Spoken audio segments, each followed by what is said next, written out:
Bismillahirrahmanirrahim. Assalamualaikum warahmatullahi wabarakatuh. Pertama-tama, saya ucapkan puji syukur kepada Allah Subhanahu wa Ta'ala yang telah memberikan saya kesempatan sehingga saya dapat mempresentasikan proposal penelitian saya pada kali ini. Yang saya hormati kepada dosen pembimbing saya, yaitu Bapak Dr. Roni Eka Putra, SIPMPA selaku pembimbing 1, dan Bapak Muhammad Ihsan Kabullah, SIPMPA selaku pembimbing 2. Perkenalkan, nama saya Nabila Syahati dengan NIM 2210843015 dengan judul penelitian Akuntabilitas Ombudsman Republik Indonesia Perwakilan Sumatera Barat dalam Pengelolaan Pengaduan Masyarakat. Selanjutnya, bab 1 pendahuluan yang dilatar belakangi. Yang pertama, akuntabilitas publik berfungsi sebagai landasan utama bagi organisasi dalam memberikan pertanggungjawaban kepada seluruh pemangku kepentingan, baik internal maupun eksternal, yang memiliki kepentingan dalam menilai dan mengevaluasi kinerja organisasi tersebut. Masyarakat sebagai penerima layanan publik tentu berharap memperoleh pelayanan yang efisien, cepat, akurat, serta terbebas dari praktik korupsi, kolusi, dan nepotisme. Selanjutnya, Ombudsman memiliki tanggung jawab dalam memastikan tata kelola pemerintahan yang baik dengan menerima serta menindaklanjuti laporan atau keluhan dari masyarakat terkait dugaan penyalahgunaan wewenang oleh otoritas negara. Selanjutnya, penelitian saya memiliki fenomena empiris dan teoritis, yaitu upaya pertanggungjawaban tanpa adanya yang mengungkap pelanggaran tetapi tidak memperlakukan konsekuensi nyata, biasanya akan terlihat sebagai bentuk pengawasan yang lemah, tidak berdaya, tidak efektif, dan dianggap sebagai tindakan pemanis belaka daripada pembatasan nyata terhadap kekuasaan, yang dinyatakan oleh Settler dan kawan-kawan 1999. Selanjutnya, Ombudsman Republik Indonesia Perwakilan Sumatera Barat menunjukkan fenomena yang mengindikasikan adanya hambatan dalam menjadi saluran pengaduan masyarakat terkait maladministrasi. Terdapat kesenjangan antara jumlah laporan yang masuk dengan jumlah personel pemeriksaan yang tersedia. Berdasarkan fenomena Berdasarkan penyataan Kepala Keasistenan Pemeriksaan Ombudsman Republik Indonesia Perwakilan Sumatera Barat, kesenjangan tersebut terlihat pada hambatan yang dialami, yaitu banyaknya kasus yang ditangani dengan sumber daya manusia yang terbatas di Ombudsman Republik Indonesia Perwakilan Sumatera Barat. Selain itu, keterbatasan jumlah asisten pemeriksa juga menjadi hambatan signifikan dalam menjamin efektivitas lembaga. Ketimpangan antara jumlah laporan yang masuk dan kapasitas personal berpotensi menimbulkan keterlambatan penyelesaian serta menurunkan kepercayaan masyarakat terhadap mekanisme pengawasan. Ber- Selanjutnya, berdasarkan data per 30 Juni 2025, sebanyak 194 laporan merupakan laporan yang ditangani selama tahun 2025. Terdiri dan 7 laporan register tahun 2023 dan 76 laporan register 2024 yang masih berproses untuk diselesaikan di tahun 2025. Sedangkan 111 laporan merupakan register tahun 2025. Lalu, jumlah laporan yang terima tiap tahun tidak sebanding dengan jumlah asisten ombudsman yang menangani. Jika laporan masyarakat tidak dikelola dengan baik, maka penumpukan kasus akan terjadi berujung pada penundaan penyelesaian yang akan mempengaruhi pengelolaan laporan masyarakat oleh ombudsman, yang dijelaskan oleh Yuswarni dan kawan-kawan 2024. Selanjutnya, da- dapat diberi kesimpulan dalam rumusan masalah saya, yaitu eh, bagaimana akuntabilitas Ombudsman Republik Indonesia Perwakilan Sumatera Barat dalam mengelola pengaduan masyarakat. Dengan tujuan, em, penelitian ini menilai tanggung jawab Ombudsman Republik Indonesia dalam menangani dan menyelesaikan pengaduan yang diterima dari masyarakat. Selanjutnya, manfaat penelitian ini yaitu ada manfaat teoritis yang diharapkan dapat berkontribusi dalam pengembangan konsep akuntabilitas dalam pengelolaan pengaduan masyarakat, khususnya dalam konteks peran Ombudsman Republik Indonesia Perwakilan Sumatera Barat. Lalu ada manfaat praktis yang dimana diharapkan dapat menjadi bahan evaluasi dan rekomendasi bagi Ombudsman Republik Indonesia Perwakilan Sumatera Barat dalam meningkatkan akuntabilitas pengelolaan pengaduan masyarakat. Selanjutnya, dalam penelitian saya memilih beberapa studi penelitian relevan, yaitu yang pertama Yuswarni dan kawan-kawan 2024 dengan judul Ombudsman dalam Peningkatan Transparansi dan Akuntabilitas Pelayanan Publik.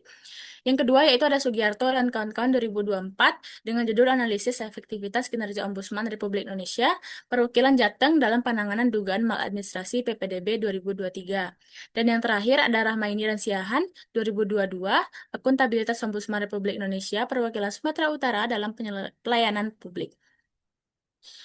Dapat selanjutnya teori penelitian yang saya gunakan dalam penelitian ini yaitu menurut Settler dan kawan-kawan 1999 yang menjelaskan bahwa akuntabilitas tidak bersifat tunggal, melainkan mencakup dua dimensi utama yaitu answerability dan enforcement. Di mana answerability ini merujuk pada kewajiban ombudsman dalam memberikan penjelasan dan informasi di mana answerability ini merujuk pada kewajiban ombudsman dalam memberikan penjelasan dan informasi yang memadai kepada pihak yang berwenang atau kepada masyarakat umum. Settler juga menyatakan bahwa keterbukaan terhadap informasi serta penyampaian alasan rasional atas suatu keputusan merupakan inti dari dimensi answerability. Selanjutnya ada dimensi enforcement yang menyangkut adanya konsekuensi atau sanksi atas pelanggaran terhadap standar atau kewajiban publik. Settler menekankan bahwa akuntabilitas tanpa konsekuensi hanya akan menjadi formalitas belaka, dikarenakan enforcement tidak selalu harus dimaknai sebagai hukuman hukum yang keras, tetapi enforcement hadir dalam bentuk rekomendasi administratif, monitoring terhadap tindak lanjut, serta exposure publik terhadap pihak yang dilaporkan.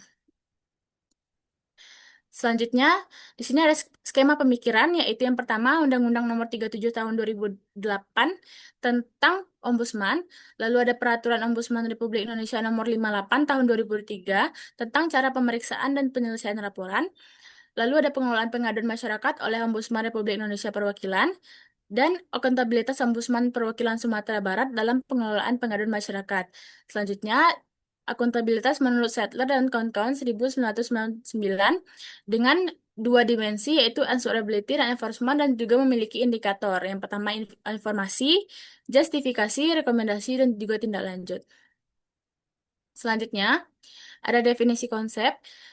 Yang pertama itu akuntabilitas. Akuntabilitas publik merujuk pada tanggung jawab lembaga pemerintah kepada masyarakat atas segala tindakan, kebijakan, dan pelayanan yang mereka jalankan. Selanjutnya ada pengelolaan pengaduan masyarakat. Pengelolaan pengaduan masyarakat adalah rangkaian prosedur yang diterapkan oleh suatu institusi dalam menerima, memverifikasi, menindaklanjuti, serta menyelesaikan keluhan atau laporan dari masyarakat. Selanjutnya ada definisi operasional, di mana memiliki dua variabel. Yang pertama itu answerability dan juga enforcement.